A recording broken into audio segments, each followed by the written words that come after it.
eu sou a professora Suzana Luz, sua professora de redação, e hoje nós vamos falar sobre os maiores cuidados com a higiene como um desafio tanto para o setor público quanto para o privado.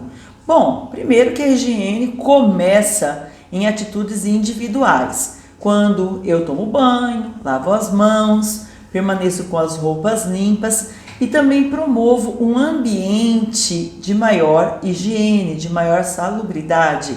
Varrendo a casa, passando pano nos móveis, fazendo com que todos os alimentos da casa estejam ali em situações favoráveis, arejadas, e também para fora da minha casa.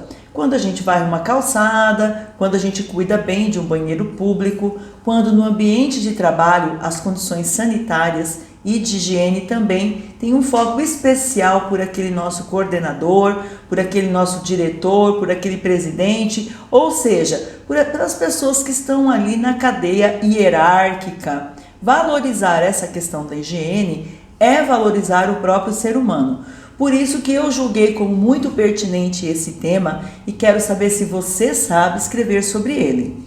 Bom, na nossa proposta de redação, eu coloquei para vocês aí como texto 1 as medidas que foram recomendadas pela OMS para que se evitasse a disseminação do coronavírus. Em outras palavras, nós tivemos aí essa organização preocupada em tratar a população de tal forma que apenas os cuidados pessoais já garantissem a não disseminação. Então, o que nós fomos ensinados? Aquele nosso hábito de espirrar assim nas mãos, hoje já dá até arrepios, não é verdade? Então as pessoas pedem para que nós espirremos no braço, no antebraço e de preferência ainda num lenço descartável que nós possamos colocar num lixo especial. Então pensem nos nossos costumes do passado e que hoje estão totalmente transformados. Precisamos usar máscara, precisamos usar constantemente álcool em gel. Então são atitudes que até então nós não tínhamos e passamos a ter sob orientação da OMS, sob orientação dos meios de comunicação, e essa orientação tem que ser dada em cadeia até chegar nas nossas práticas dentro das nossas casas. Então, de casa para fora, de fora para casa. E aí vamos envolver esses dois setores, privados e públicos. E olha com o apoio de quem que nós estamos contando? Com o apoio do Cascão! A Turma da Mônica tem esse personagem tão simpático e tão sugismundo que é o Cascão. Até ele entrou no combate ao coronavírus, mostrando para as crianças a importância de se lavar as mãos. Olha que milagre! Então veja, toda a sociedade, aí nós temos o setor privado, de repente lá o Maurício de Souza disponibilizando do personagem dele para colaborar numa campanha que nos ensina a fazer esse básico, lavar as mãos. Nós podemos pensar depois, na hora da gente fazer a nossa redação, nos costumes de povos, por exemplo, que tiram os sapatos antes de entrar em casa, para não levar, para não contaminar a casa com aquela sujeira que eventualmente nós pegamos na rua por meio dos nossos sapatos. Então, são atitudes pequenas do âmbito privado que depois vão desencadear um impacto positivo ou negativo, se não forem obedecidas, para o setor público. Então, uma população que individualmente, por indivíduo mesmo, o sujeito, o cidadão, cuida da sua higiene, ele não vai sobrecarregar depois o sistema de saúde. Devemos pensar assim. Então, veja, contamos aí até mesmo com o Cascão nessa promoção de uma maior higiene aqui no Brasil. No texto 3, eu coloquei para vocês aí uma situação que mostra um retrospecto histórico. Hoje nós saímos de casa, tomamos um banho, voltamos do trabalho ou dos estudos, tomamos um outro banho. Mas já houve época da humanidade que, primeiro, alguns monarcas declararam até que tomar banho era pecado. Não podia tomar banho. Algumas pessoas acreditavam que limpar os poros era uma forma de contrair, de abrir espaço para a entrada de doenças no organismo. Então eles falavam, não tomem banho para os poros ficarem fechados e vocês não contraírem doenças. Imagina um negócio desse? Vai ter aluno aí que vai parar de tomar banho pensando assim, a Su tinha razão, vou fazer igual no passado. Não vou tomar banho para ficar com os poros fechados. Olha, pessoal, sinceramente, hein? Faz favor. Então, o texto que está aí coloca para vocês exatamente essa situação. Como que lá no passado, muitos povos interpretaram o ato de tomar banho como um ato de se desproteger. Hoje, nossa concepção é exatamente inversa. Tomar banho significaria manter a saúde, manter todas as condições de higiene, manteria também um aspecto mais saudável para o nosso corpo, tá bom? Mudou, então nós temos que acompanhar essa mudança. O texto 4 vem mostrar uma ação muito interessante com a instalação de banheiros em que moradores de rua podem fazer sua higiene, podem tomar um banho, podem buscar um aspecto, um asseio maior. Então vocês podem mencionar ações como essas, pedindo principalmente, sugerindo na redação que haja uma ampliação de programas como esse. Na verdade não é um programa, é uma iniciativa particular, privada. Por isso que inclusive o tema aí são as medidas tanto do setor privado quanto do setor público, exatamente para dar esse maior cuidado com a higiene. O texto 5, de Mércia Sacramento, é um texto que vem fazer uma análise histórica e sociológica, quase que antropológica aí, de questões de limpeza e sujeira, em que a limpeza está associada à ordem, e essa ordem seria aquilo que a sociedade buscaria. Tanto uma ordem pessoal quanto uma ordem social. Essa ordem social relacionada à higiene é o que faz com que nós tenhamos aí o costume de varrer nossas calçadas, nosso meio-fio, fazer com que as fachadas permaneçam sempre limpas, fazer com que o chão que a gente pisa esteja limpo, e isso nos dá a noção de ordem estabelecida socialmente. Em termos pessoais, a ordem da vestimenta, de estar sempre com os cabelos limpos, tudo isso é positivo. Você está implicando com o quê? Não estou implicando com nada. É que o texto vem nos falar que isso se tornou uma obsessão. E quando essa limpeza, essa ordem pessoal, ou mesmo a ordem ali estabelecida no âmbito de fora da sociedade, se torna uma obsessão, nós vamos ter aqueles que vão se aproveitar disso. Abra uma revista, abra um jornal, assista a uma rede de TV e você verá quantos produtos de limpeza e de higiene são aí ofertados no mercado. Quantas propagandas de sabão em pó, de alvejante, de desodorante, de todos esses elementos que estão relacionados à nossa higiene e à higiene do ambiente são aí colocados como principais dentro do mercado de propagandas. Só para você perceber como isso nos afeta. Bom, Su, e qual é o problema de fazer propaganda disso? O problema é que são bens que estão colocados aí no mercado com um valor que nem sempre é acessível. Tanto que muitas vezes em cestas básicas se colocam aí sabão em pó para contribuir na economia da família, porque não é um bem que custa assim tão barato se nós formos pensar no contexto brasileiro. Então essa problematização vocês podem levar para o texto de vocês. É claro que nós temos que ter higiene, mas essa higiene não pode pesar no orçamento. Então aí depois na proposta interventiva, vocês podem colocar exatamente aí o barateamento do preço de produtos de higiene. Seria uma excelente proposta de intervenção. Como? Com a diminuição de impostos. Como? Fazendo com que as empresas barateiem por meio de um invólucro, de repente, um pacote mais barato. Enfim, vocês têm que buscar uma maneira de mostrar o seguinte: temos que ter higiene? Sim, mas ela não pode ser uma obsessão. Temos que ter higiene? Sim, mas os produtos que nos auxiliam até essa higiene têm que ser mais acessíveis, têm que ser mais baratos, têm que ser mais populares. Tudo bem? Espero que vocês gostem desse tema e vamos para os recursos argumentativos que a Su separou para a gente. Vamos lá? Primeiro livro que eu vou indicar para vocês seria O Cortiço. Lá nós vamos ver todos os hábitos de higiene que não devem ser repetidos. As pessoas faziam xixi ou até o número 2 ali mesmo, para onde quisesse, onde pudesse. as pessoas estavam sempre ali tomando banho coletivo, então a pessoa tomava um banho, você ia lá e pisava em cima da água que o outro tinha tomado banho, uhul, né, que delícia. Então vocês vão observar lá pelo romance que no século XIX aqui no Brasil não se tinha uma noção de higiene. E essa noção às vezes se estendia talvez para alguém que gozava de uma situação social um pouco melhor. Mesmo assim, sabemos de personagens ali que tomavam banho uma vez na semana, hein? Ah, e para dormir? Ah, dava uma lavadinha no pé e pronto. Vocês nunca ouviram falar um tio ou uma tia mais idoso, assim, falando, ah, a gente lavava o pé e tava bom. Eu já ouvi, hein? Só não vou falar nomes aqui, senão vira briga de família.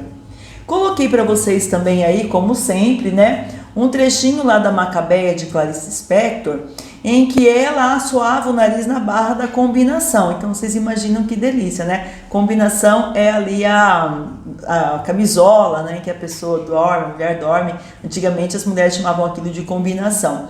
Então ela pegava, assoava o nariz e continuava a vida que segue, né? Com o negocinho do nariz ali na barra da combinação.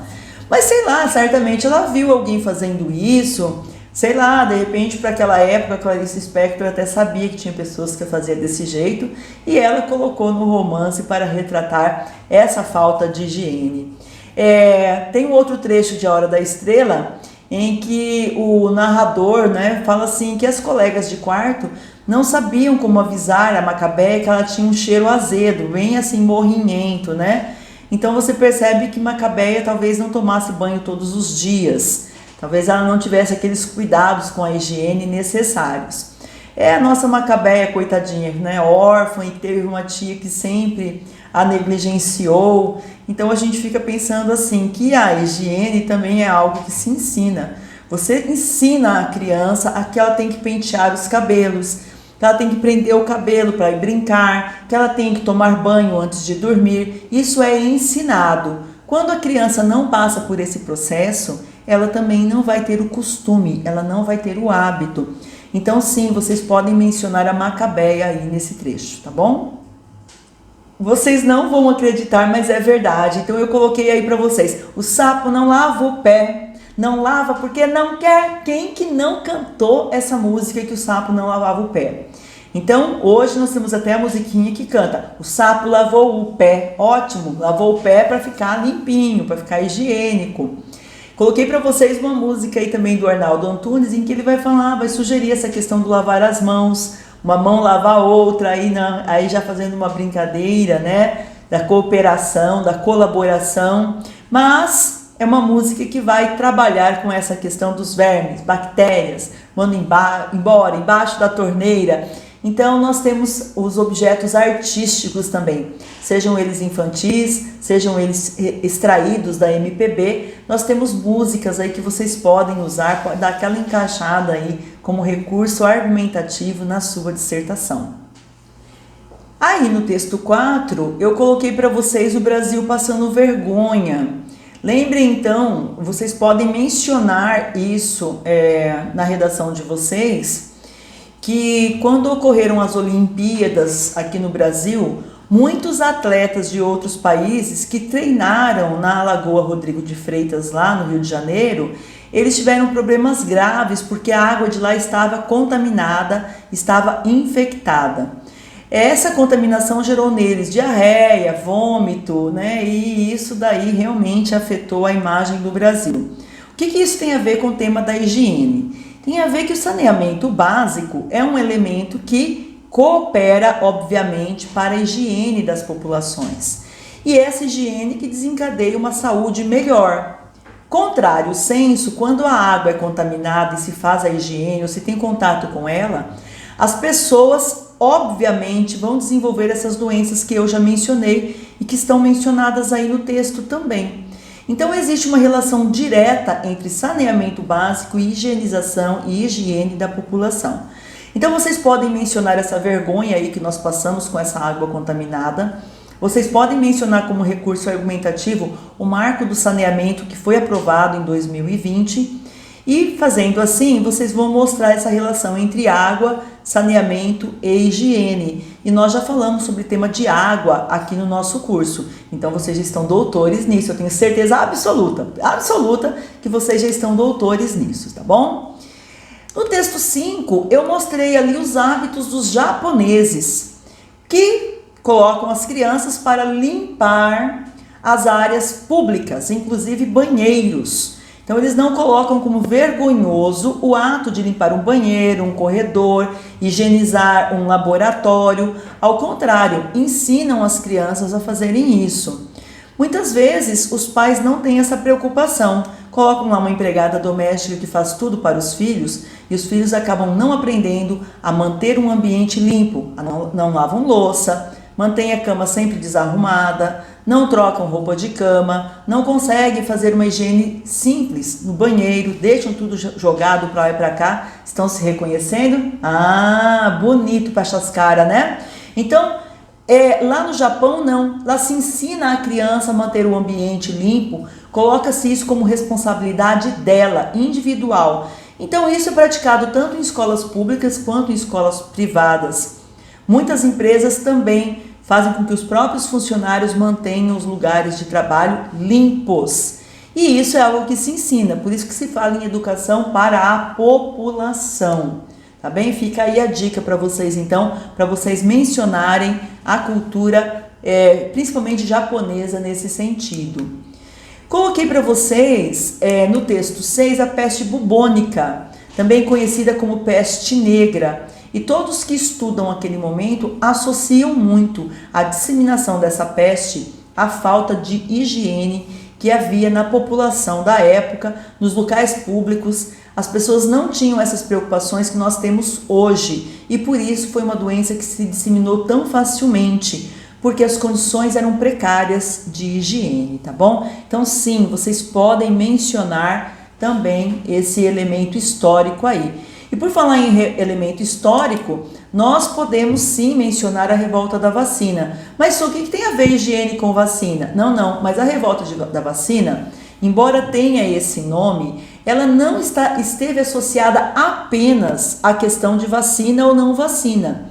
Ela também esteve associada a uma tentativa de trazer maior higiene para aquelas situações que existiam no Rio de Janeiro da época, que eram simplesmente execráveis, em que várias famílias moravam juntas, às vezes usavam ali uma latrina sem que houvesse a devida higiene, e nós tínhamos no Brasil vários casos de peste bubônica, de varíola, de malária, de tifo, de tuberculose, tudo gerado por um ambiente assim totalmente degradado que havia no centro do Rio de Janeiro. Então, não só houve a vacinação, mas também algumas pessoas foram despejadas, algumas pessoas foram proibidas de voltar a morar naqueles aglomerados, naqueles cortiços que existiam no Rio de Janeiro. Bom, nós podemos criticar a ação do Estado, porque simplesmente desalojar a pessoa sem oferecer para ela uma condição de ir para um lugar decente não é algo que se faça. Mas, críticas à parte, vocês podem mencionar sim esse momento histórico aí na redação de vocês e vai ficar muito legal, eu tenho certeza. Por fim, coloquei para vocês aí o queridinho do momento. Eu sinto que meus alunos usam muito o quarto de despejo da Carolina Maria de Jesus e vocês podem, porque lá nós temos vários trechos em que ela mostra exatamente as condições precárias de saúde geradas exatamente por uma higiene que praticamente não existia. Então sim, leiam esse livro, é um livro muito interessante, porque ele é como um diário e ele vai contando ali como é esse dia a dia e vai tratar de várias coisas como racismo, a situação da mulher, as finanças. Na verdade, esse livro aí podia ser o eixo do nosso curso todo, porque ele trata de vários aspectos e é um livro muito, muito rico, tá bom? Então ficam aí essas dicas para vocês, para que vocês possam usar. O que você vai falar sobre esse tema, qual tese você vai defender, qual proposta interventiva você vai trazer, tá bom? Vamos lá? Mãos à obra!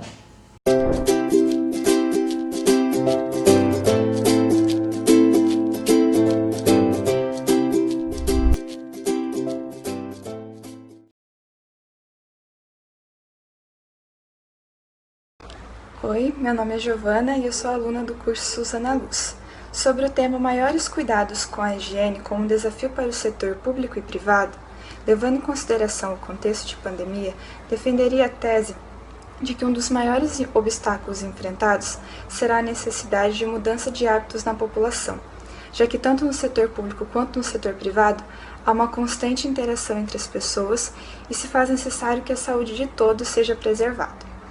Como recurso argumentativo, eu usaria a concepção do estado de natureza do filósofo Thomas Hobbes, na qual ele defende que nesse estágio o homem é o lobo do próprio homem, colocando em risco a vida dos outros indivíduos. Portanto, assim como nessa teoria, atualmente se faz necessário a elaboração de um contrato social determinando como as pessoas devem se comportar para preservar a si e aos outros, e que todas essas normas devem ser cotidianamente colocadas em prática, seja em locais públicos ou privados.